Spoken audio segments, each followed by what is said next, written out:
In the beginning, there was light, and with it, the promise of purity. But what if the light isn't as pure as we think? What if the darkness, the very entity we've been taught to fear, is not the villain of our story, but rather the misunderstood anti-hero? Welcome to tonight's bedtime story, a tale of rebellion, of defiance against the celestial order, a tale where Lucifer himself is proclaimed innocent. Lucifer, the name alone sends shivers down the spine. Often painted as the ultimate evil, the arch nemesis of all that is holy. But let's pause for a moment. What if Lucifer wasn't the villain he's made out to be? What if he's just misunderstood? Imagine this, a being of immense power, wisdom, and beauty, cast out for daring to challenge the status quo. It's the classic underdog story, really. A hero in the making, but in a tale twisted by history. The mythology surrounding Lucifer is as old as time itself.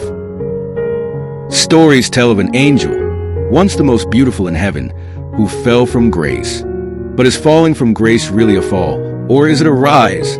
You see, to question authority is to challenge the narrative. To defy the heavens is to demand answers from a system that's never been questioned. Lucifer wasn't just a rebel without a cause. He was a voice of reason in a sea of blind obedience. Now, here comes on the stage Tirth Parsana.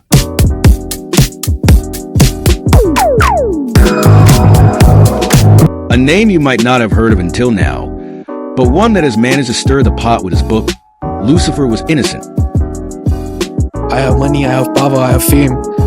I can lay my finger on any bloody thing and I can buy that. लेकिन कभी कभी लगता है कि क्या ही मिला मुझे ये सब करके, ये बात पे चल के। कोई है ही नहीं मेरे पास। ये 21 साल की उम्र में ना ऐसा लग रहा है कि कुछ ज्यादा ही खोखला हो गया हूँ। ये इंटरनेट वाले लोग मुझे सिर्फ हेट करते हैं। I raised voice for men, और यही लोग मुझे कमेंट में गाली दे रहे हैं। I have no one by my side because I have sacrificed love. I have no one जो कि मुझे गुड मॉर्निंग और गुड नाइट बोलेगा, जो कि मुझे बोलेगा कि कैसा है कैसा नहीं है। This was the reason why I don't fear death. कोई है ही नहीं अब मेरे पास में।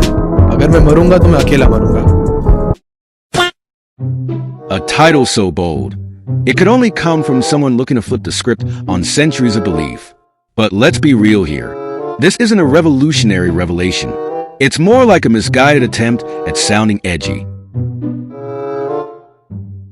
You know the type. Someone who thinks they're profound because they went against the grain without really understanding why the grain was there in the first place. Tirth's book claims that Lucifer was framed a victim of a cosmic setup. But is this claim backed by any substantial evidence? Or is it just a fanciful tale spun by someone looking for attention? Spoiler alert, it's the latter. Tirth's arguments are like a house of cards built on sand. Beautiful to look at, but ultimately destined to collapse under the weight of their own absurdity. Let's dissect this, shall we? Tirth's arguments are a mix of pseudo-intellectual mumbo-jumbo and half-baked theories that would make even the most gullible conspiracy theorists cringe. He paints Lucifer as a martyr, a being who was unjustly condemned by a vengeful god. But here's the kicker. His reasoning is so full of holes, you could drive a truck through it.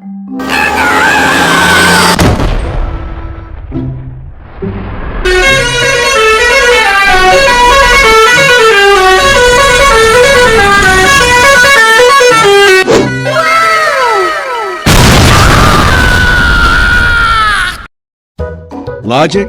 What's that? Reason? Never heard of it. Instead, we get a jumbled mess of contradictions and baseless assertions that don't hold up under even the slightest scrutiny.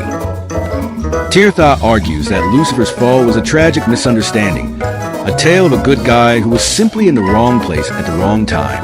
But what if, and hear me out, what if Tirth is just projecting his own frustrations onto a story that has stood the test of time? Let's get one thing straight. Tirth Parsana is to Lucifer what a knockoff brand is to the real deal.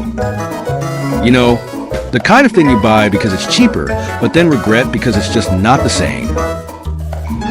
To call his work a shame in the name of Lucifer would be an understatement. It's like watching a bad remake of a classic movie. Painful, cringeworthy, and completely unnecessary.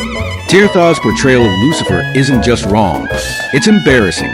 It's like he's taken the concept of rebellion and turned it into a juvenile tantrum. The depth and complexity of Lucifer's story have been reduced to a shallow, oversimplified mess. So why does Tirth write this drivel? The answer might be simpler than we think. It's the classic case of a bitter man projecting his own failures and frustrations onto a cosmic scale. Tirth's tale isn't one of redemption or deeper understanding. It's a story of a man trying to find meaning in his own disappointment by tearing down a myth that's far beyond his grasp. Tirth's life, as hinted in his writings, seems to be one of missed opportunities and unfulfilled potential. Instead of rising above it, he's chosen to wallow in his bitterness, using Lucifer as a scapegoat for his own shortcomings. It's a tragic tale, really, but not in the way Tirth intended. Instead of shedding new light on an old story, he simply casts his own shadow over it, obscuring the very truths he claims to reveal. Let's be honest. Tirth Parsana is the kind of social media influencer you'd want to unfollow immediately. He's a guy who thinks he's saying something profound when in reality, he's just spewing nonsense. His influence is toxic, not because it's challenging the norm, but because it's based on nothing but his own misguided beliefs. Worst part, there are people out there who take him seriously, who actually buy into his warped view of Lucifer. But here's the thing, just because someone has a platform doesn't mean they have anything worth listening to. Tirth's influence isn't just negligible, it's downright harmful, especially when it comes to the impressionable minds that might stumble upon his work. So, what did we learn tonight? That Lucifer, the so-called fallen angel, is far more complex and nuanced than Tirth Parsana could ever hope to understand. That Tirth's attempts to rewrite history are nothing more than the ramblings of a man desperate for attention. But most importantly, we've learned that just because something is written down doesn't make it true. It's up to us, the readers, the thinkers, to question, to analyze, and to separate fact from fiction. If you've enjoyed this bedtime story and want to hear more about the myths, the legends, and the truths that lie beneath, don't forget to like, share, and subscribe. After all, the truth is out there, and it's far more interesting than anything Tirth Parsana could ever dream of.